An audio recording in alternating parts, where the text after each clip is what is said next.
ये जो आज का जो प्रकरण है, जिस प्रकरण को लेकर के आज यहाँ पंचायत हो रही है, मैं इसके माध्यम से, मीडिया के माध्यम से कहना चाहता हूँ, जब इस देश की आज़ादी के लिए जब कुर्बानियाँ हुई तो हर वर्ग का इसमें योगदान रहा। हर वर्ग ने इसमें योगदान किया, हर कुर्बानी दे करके एक तरीके से एक आहुति दी और तब ये देश आज़ाद हुआ। आज़ादी के बाद जब लोकतंत्र व्यवस्था बहाल हुई तो लोकतंत्र व्यवस्था में जो सरकारें बनती हैं वो सभी वर्गों के योगदान से बनती है, सभी के वोट से बनती है, किसी एक विशेष वर्ग के वोट से सरकार नहीं बनती। और जब वो राजा चाहे किसी प्रदेश का मुख्यमंत्री हो या देश का प्रधानमंत्री हो तो वो किसी एक वर्ग का ना होकर के सभी का होता है, सभी जनता का होता है। तो उसे सबके हितों की और सबके स्वाभिमान की रक्षा की ध्यान रखना चाहिए, उन पर गौर करना चाहिए।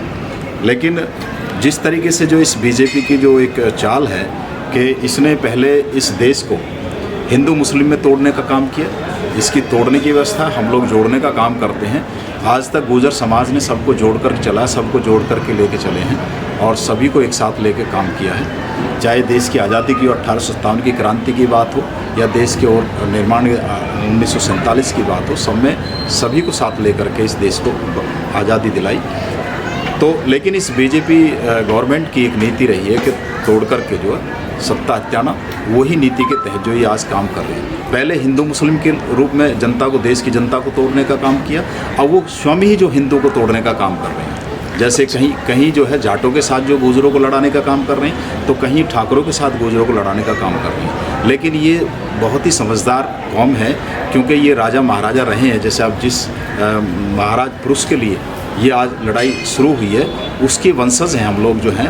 तो इसमें ये कभी लड़े नहीं, सबको साथ लेके चलेंगे। आज तक जो ठाकुर ने ना लड़ा, ना गुर्जर लड़ा और ना जाट से लड़ा गुर्जर जो है। और जहाँ तक उसकी बात है, अगर जो मुख्यमंत्री प्रदेश के मुख्यमंत्री, इतने बड़े सूबे के मुख्यमंत्री हैं, वो केवल जो है ठाकुर वोट से या किसी एक वर्ग से जो है मुख्यमंत्री बने, उसमें गुर्जरों का भी योगदान रहा, जाटों का भी योगदान रहा, हर वर्ग का योगदान रहा। लेकिन जिस तरह की साजिश की जा रही है, जिस तरह की योजना, वो केवल बीजेपी की एक ये साजिश है, हमको तोड़ करके आपस में लड़ा करके अपने सत्ता हटाने का काम वो कर रही है। लेकिन इसमें वो कामयाब नहीं हो पाएंगे, इसको नाकाम करके हम लोग रहेंगे। तो आगे की क्या रणनीति होगी? आगे की रणनीति है कि हम कल भी हमारी जो है ग्रेटर नोएडा में पंचायत हुई थी, तो राष्ट्रीय गुर्जर महासभा उसमें पंचायत समिति की बैठक हुई थी। उसमें निर्णय लिया गया था, 5 प्रस्ताव पारित किए गए थे। आप लोग वहाँ भी थे। तो उन्हीं के तहत जो हम लोग काम कर रहे हैं, गांव-गांव में जो ऊपर राष्ट्र लेवल पर भी 100 लोगों की समिति बनाई जाएगी, प्रदेश लेवल पर भी बनाई जाएगी और जिला वाइज भी और गांव वाइज भी ये समिति बना करके जो साजिश हमारे खिलाफ या किसी समाज के खिलाफ जो रची जा रही है, उसको नाकाम करने के लिए हम युवाओं को और गांव-गांव जा कर के उनको जागरूक करेंगे, उनको तैयार करेंगे कि 31 तारीख तक, या तो क्योंकि ये किसी नेता का काम नहीं है, ये केवल एक पार्टी का काम है, किसी एक बड़े मुखिया का काम है, एक साजिश के तहत हुआ है। और उसको हमें यदि 31 तारीख तक माननीय मुख्यमंत्री योगी आदित्यनाथ जी माफ़ी मांगते हैं समाज के सामने, तो उसमें फिर विचार कर सकते हैं। वरना तो बहुत बड़ी संख्या में पूरे देश का समाज जो वहाँ इकट्ठा होगा और उनको ये जवाब देने का काम करेंगे। जो और आने वाले चुनाव में जो है, अगर ये होगा तो वोट की चोट से जो है हम उसका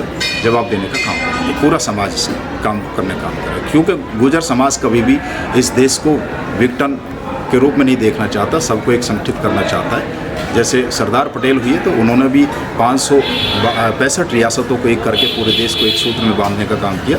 हम उस कौम से हैं, उस वर्ग से हैं। तो इसलिए हमारा ध्येय इस देश को एक सूत्र में बांधना, देश को एक रखना, किसी को टूटने नहीं देंगे। चाहे वो मुस्लिम गुर्जर है, चाहे वो सिख में है, चाहे वो जैन में है, सबको एक सूत्र में बांध करके सब एक साथ हम इस लड़ाई में साथ हैं।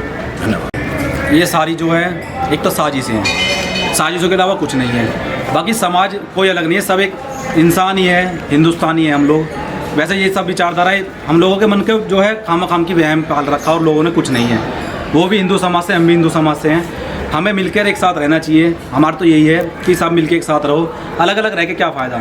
लड़ाई झगड़े का मुद्दा कोई वो नहीं है, रहना जब भी हमें हिंदुस्तान में ही है, सबको एक साथ रहना है। तो लड़ाई झगड़ों में कुछ नहीं रखा है, भाईचारा बनाए रखो, भाईचारे से रहो। जो गुजर हैं सम्राट मीर भोज जी, उन्हें गुजर रहने दो, क्यों अपनी कौम को खामा खाम की जोड़े जा रहे हो। राजपूत कहते हैं ये राजपूत हैं, तो ये गलत है, क्योंकि हम भी उनकी इंटरफेयर नहीं करते। उनके क्या है समाज में किसी चीज़ को लेकर, तो मैं यही कहना चाहूँगा कि सब मिलजुल के रहे। आप कह रहे हैं सम्राट मीर भोज गुर्जर थे, लेकिन राजपूत कह रहे हैं कि फैक्ट और फिगर से बात की जाए तो वो सम्राट मीर भोज राजपूत देखो, हैं। इतिहास जो है सबको गुमराह करा जा रहा है। इतिहास सबको पता है कि किसका क्या है। ये पहले क्यों नहीं उठाया गया इन्होंने मुद्दा? हमने तो बहुत पहले से अपने सम्राट मीर भोज जी का नाम लगा रखा अपने गुर्जर सम्राट मीर भोज। तो ये लोगों ने अब क्यों उठाया मुद्दा? जब से प्रतिमा रखी गई है सम्राट मीर भोज गुर्जर जी की, तो अब क्यों मुद्दा उठाया? पहले क्यों नहीं था ये मुद्दा? पहले कहाँ गया था ये मुद्दा जो अब उठाया गया है? हमने पहले से ही अपने नाम के पीछे गुर्जर लगाया, सम्राट मीर भोज गुर्जर। ये कितने सालों से चलता आ रहा है हमारे, तो आज ये क्यों आया? ये बताओ, पहले कहाँ गए थे? पहले वो गुर्जर नहीं थे क्या उनके? पहले बताते इस बात को, पहले इतिहास में नहीं था क्या उनके? कोई इतिहास में क्या नहीं रहा? आप ये बताइए। राजपूत के किसी गांव में भी एक भी कोई भी कहीं भी कोई तस्वीर लगी हो, कोई मूर्ति लगी हो किसी गांव के अंदर भी, और गुजरों के हर गांव में बोर्ड भी लगे हैं और मूर्ति भी लगी है। बताओ राजपूत के कहीं। लेकिन ये तो ज़्यादातर 22 तारीख के बाद से शुरू हुआ है ना, बोर्ड लगाना। ये तो बोर्ड तो हम गुजर बिरादरी के हर गांव में पहले से भी लगे हुए हैं, लेकिन राजपूत बिरादरी में अगर कहीं भी लगे हो तो बताओ। नहीं, सम्राट मीर भोज के नाम से ग्रेटर नोएडा में पार्क है जिसे सिटी पार्क कहते हैं, उस पर भी गुर्जर लिखा हुआ नहीं था पहले अगर से। 100 में से एक गांव में कहीं लिख दिया तो वो ये थोड़ी है कि ये उनके हो जाएंगे। वो तो होंगे तो जिसके हैं तो उसके ऐसे तो होंगे चौक वहाँ भी बनाया गया है गुड़गांव में, उस पर राजपूत लिखा हुआ है। ना। ऐसे तो गुजरों में कोई गांव बचा होगा जिसमें मतलब गुजर सम्राट मीर भोज की स्मृति लगी हो और नाम में बोर्ड नहीं बना हो, बताओ। नहीं, आप लोग कह रहे हैं ना, आप लोग बोर्ड लगा रहे हैं और मूर्तियां लगा रहे हैं, तो मैं उसके ऊपर बता रहा हूँ कि वहाँ भी तो लिखा हुआ है। तो क्या हम राजपूत मान लें या गुजर माने? क्या भैया माने? गुजर थे, गुजर हैं, गुजर रहेंगे। वो चाहे वो कुछ बोले या ना बोले, लेकिन वो गुजर थे, गुजर हैं, गुजर ही रहेंगे। लेकिन आप ही के गुजर समाज के विधायक ही ये कह रहे हैं कि वो लोग गुजर नहीं थे। ये सिर्फ अगर हमारी बिरादरी में ऐसी फूट ना होती तो ये काम ही ना होता, ये नाम ही ना लिखा जाता। अच्छा, जिन लोगों ने गुजर नाम पर कालिक पोती थी उनके लिए क्या कहेंगे? देखो, ये सारी मैंने अभी आपको बताया कि ये सारी कम्युनिटी एक थी, कोई कम्युनिटी अलग नहीं थी। जो चंद्रवंशी हो या यदुवंशी हो, और जो आपके सूर्यवंशी छत्र आपके उसमें आए, लेकिन जो है ये सारी कम्युनिटी एक थी। और जो भी कम्युनिटी बाहर हुई है वो इसी गुजर से निकली। सबसे पहले ये गुजर ही था और कोई कौम अलग नहीं थे, सब एक थे। लेकिन अब इस जो सरकार ने जो ना, बीजेपी सरकार ने जो आपस में एक दूसरे को तोड़ने का काम किया है, ये उसी की साजिश है, बीजेपी की साजिश है और किसी की साजिश है, वरना सब कौम एक है।